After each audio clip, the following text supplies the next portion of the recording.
নমস্কার বন্ধুরা, আমি অরিন্দম চলে আসলাম আজকে এই মুহূর্তে বিরাট বড় একটা আপডেট নিয়ে। 1 এপ্রিল থেকে কিন্তু এবার প্রফিট হবে রাজ্য সরকারি কর্মচারীদের।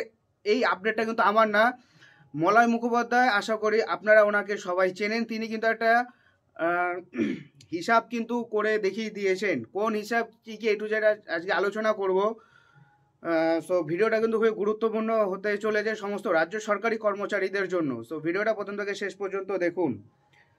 আগামী 1 এপ্রিল থেকে রাজ্য সরকারি কর্মচারীদের বিরাট লাভ হবে, কি বলছেন মলয় মুখোপাধ্যায়, জেনে নিন। রাজ্য সরকারি কর্মচারীদের সংগঠন কনফেডারেশন অফ স্টেট গভর্নমেন্ট এমপ্লয়িজের সাধারণ সম্পাদক মলয় মুখোপাধ্যায় বলেন, যদি ধরি 2024 সালে 1 জানুয়ারি নিরিখে কোনো কেন্দ্রীয় সরকারি কর্মচারীর বেসিক স্যালারি 60,000 টাকা, তার প্রাপ্ত ডিএ 30% ছিল, অর্থাৎ 30,000 টাকা। বাড়ি ভাড়া হলো 16,200 টাকা, 27%। ট্রাভেল পরিবহন ভাতা হলো 4,800 টাকা। মোট বেতন গিয়ে দাঁড়াচ্ছে 1,11,000 টাকা। এবার লাভ হবে রাজ্য সরকারি কর্মচারীদের কেমন, তিনি বলেন, এই 1,11,000 টাকার সঙ্গে করযোগ্য বার্ষিক আয় হলো 13,32,000 টাকা। একই সাথে আয়ের সঙ্গে আয়করের আওতার বাইরে থাকা বিভিন্ন ভাতাও যুক্ত হয়ে থাকে। হিসেব কষে মলয়বাবু বলেন, 2024 সালের 1 জানুয়ারি হিসাব অনুযায়ী রাজ্য সরকারি কর্মচারীদের মাসিক বেসিক স্যালারি হলো 60,000 টাকা। 10% ডিএ হিসেবে মাসিক ডিএ দিয়ে হলো 6,000 টাকা। 12% হিসেবে মাসিক বাড়ি ভাড়া অর্থাৎ রেন্ট ভাতা হলো 7,200 টাকা। মোট বেতন হলো 73,200 টাকা, যা এক বছরে 8,78,800 টাকা হয়।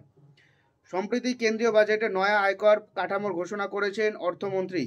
সেই প্রসঙ্গ তুলে মলয়বাবু বলেন, নয়া আয়কর কাঠামোর হিসাবে অনুযায়ী 60,000 টাকা বেসিক স্যালারি প্রাপ্ত কেন্দ্রীয় সরকারি কর্মচারী গত বছর জানুয়ারি থেকে 12 লাখ টাকা আয়ের গণ্ডি পেরিয়ে গেছেন, কিন্তু এ রাজ্যে সরকারি কর্মচারীরা সেই গণ্ডি থেকে পেরোতে অনেকটা দূর। তিনি বলেন, এখন যে আয়কর কাঠামো রয়েছে তার আওতায় 1,28,000 টাকার উপরে কর দিতে হচ্ছে। নয়া ব্যবস্থা অনুযায়ী আগামী 1 এপ্রিল থেকে তিনি আর করের আওতায় থাকবেন না। উল্লেখ্য, কেন্দ্রীয় সরকারি কর্মচারী সপ্তম পে কমিশনের আওতায় 53% হারে ডিএ পাচ্ছেন, আর এ রাজ্যের রাজ্যের সরকারি কর্মচারীরা ষষ্ঠ পে কমিশনের আওতায় 14% হারে ডিএ পাচ্ছেন। ফলত স্বাভাবিকভাবেই কিন্তু ক্ষোভটা তাদের বাড়ছে। এবার মলয় বাবু যেটা বলছেন, যে প্রেডিকশানটা উনি করেছেন, হিসাবটা যিনি করেছেন, জিনিসটা অথেন্টিক, বাট 1 এপ্রিল না আসলে কিন্তু সেটা এখনও বোঝা যাচ্ছে না। নমস্কার বন্ধুরা, আমি অরিন্দম আর আপনারা দেখছেন আমার চ্যানেল নিউজার অরিন্দম। আমি বিভিন্ন ধরনের আপডেট দিয়ে থাকি।